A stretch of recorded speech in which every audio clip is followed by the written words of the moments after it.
बिहार की जलवायु को समझते हैं। ये एक ऐसी जगह है जहां मौसम के कई अलग-अलग रंग देखने को मिलते हैं।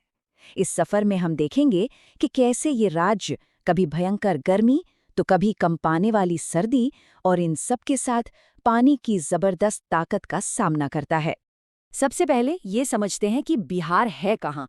पूर्वी भारत में बसा ये राज्य चारों तरफ से जमीन से घिरा हुआ है। मतलब ये एक लैंडलॉक्ड स्टेट है और समुद्र से इसी दूरी की वजह से यहाँ का मौसम बहुत जल्दी गर्म और बहुत जल्दी ठंडा हो जाता है। बस यही वजह है कि यहाँ मौसम इतने नाटकीय ढंग से बदलता है। अच्छा, अगर वैज्ञानिक भाषा में बात करें तो बिहार की जलवायु को कहते हैं आर्द्र उपोष्ण कटिबंधीय या CWA। अब इसका मतलब क्या है? आसान भाषा में समझें तो यहाँ सर्दियाँ हल्की और सूखी होती हैं, गर्मियाँ बहुत ज़्यादा गर्म होती हैं और इन सबसे ऊपर है शक्तिशाली मानसून, जो असल में यहाँ के पूरे जीवन चक्र को कंट्रोल करता है। तो इस सफ़र में हम क्या-क्या जानने वाले हैं? सबसे पहले बिहार की जलवायु का एक ओवरव्यू लेंगे, फिर पूरे एक साल के मौसम का चक्कर लगाएंगे। इसके बाद कुछ आंकड़ों को देखेंगे, मौसम के चरम रूपों को समझेंगे और आखिर में जानेंगे कि बिहार को भारत का सबसे ज्यादा बाढ़ प्रवण राज्य क्यों कहा जाता है। तो चलिए पहले भाग से शुरू करते हैं और बिहार की जलवायु की बुनियाद को थोड़ा और करीब से देखते हैं। एक दिलचस्प बात यह है कि पूरे बिहार का मौसम एक जैसा नहीं है।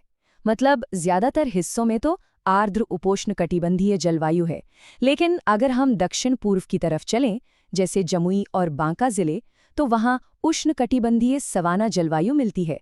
यहाँ सर्दियाँ और भी ज्यादा सूखी होती है। चलिए अब बिहार में एक साल का चक्कर लगाते हैं और देखते हैं कि मौसम कैसे कैसे अपने रंग बदलता है। ये चार बिल्कुल अलग और अनोखे मौसमों का एक बड़ा ही रोमांचक सफर होने वाला है।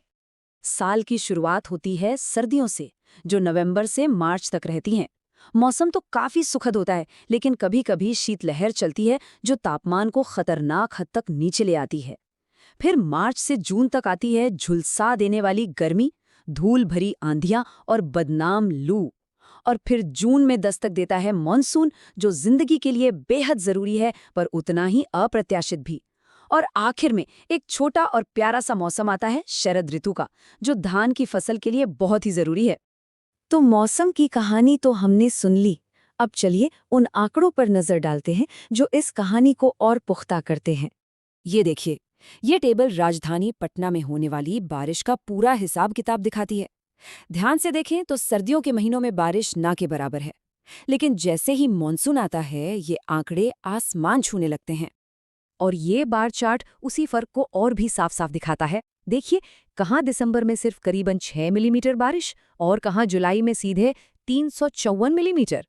ये तस्वीर मानसून की असली ताकत का एहसास कराती है। अब उस मौसम की बात करते हैं जो बिहार की असली पहचान है। मतलब मौसम अपने चरम पर।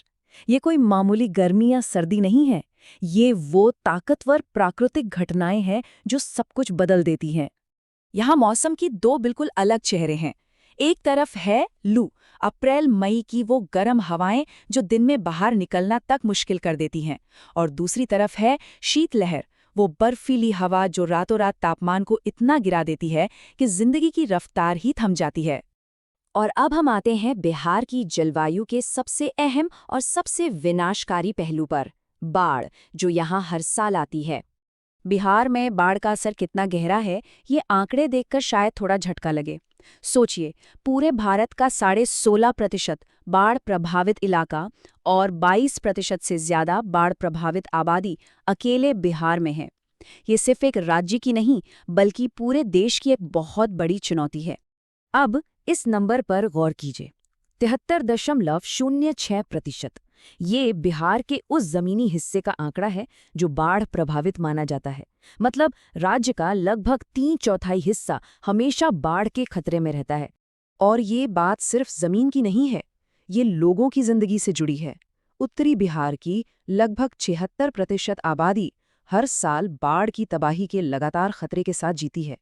ये मॉनसून की अप्रत्याशित ताकत का एक मानवीय पहलू है। और अंत में ये एक लाइन पूरी कहानी को बयां कर देती है। ये सीधे बाढ़ प्रबंधन सूचना प्रणाली का कहना है। बिहार भारत का सबसे अधिक बाढ़ प्रवण राज्य है। ये एक कड़वी सच्चाई है जिसके साथ ये इलाका हर साल जीता है। तो हम इस सवाल के साथ अपनी बात खत्म करते हैं। एक तरफ झुलसाने वाली गर्मी, दूसरी तरफ जमा देने वाली सर्दी और इन सब के बीच जीवन देने वाला लेकिन विनाशकारी पानी।